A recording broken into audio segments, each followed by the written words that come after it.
66 books written over 1,500 years by over 40 writers from 3 different continents in 3 different languages.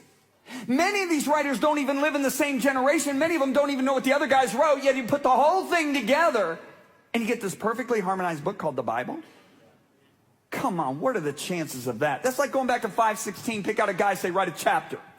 Then go to 6:16, 100 years later, pick out another guy, say, write a chapter. Then go to, to another continent in 7:16, pick out another guy, say, write a chapter. You do this with over 40 writers right up till 2016, and you tell me you got a book that makes any sense?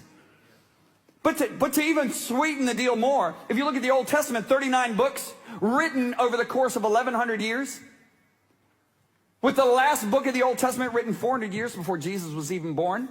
Many of these writers didn't even live in the same generation, don't even know what the other guys wrote, yet they made predictions about the coming Messiah. Things like he'd be born in Bethlehem, he'd be called out of Egypt, he would be betrayed by a friend right in Jerusalem on a donkey, he'd be betrayed for 30 pieces of silver, that 30 pieces of silver would be put in a potter's field. All this is written by guys hundreds of years before Jesus is born. In fact, they wrote 300 of these predictions. Last one's written 400 years before Jesus is even born, and Jesus comes along and fulfills them all.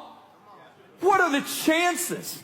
You know, a scientist in the 20th century said, what is the probability that anybody on earth over 2,000 years could just fulfill 8 of the prophecies? And he employed 600 other scientists.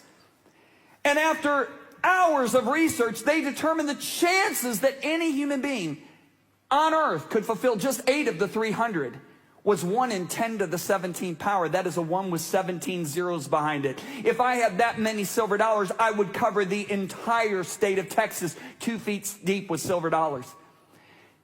If you mark one of those silver dollars, blindfold a guy in Oklahoma and fly him over Texas, he gets down, blindfolded, picks up 1 silver dollar. The chance of picking up that 1 silver dollar is the chances that any human being on earth could have fulfilled just 8 of those prophecies. Yet Jesus not only fulfilled the 8, he fulfilled all 300.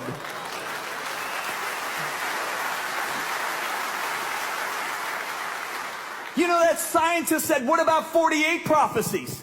And after hours of research, and by the way, the American National Scientific Council said that not only was his work accurate, he and his 600 scientists, but it was conservative. This is conservative. They said, what are the chances that anybody can fulfill 48 of the prophecies? After hours of calculations, they determined the chances were 1 in 10 to the 157th power.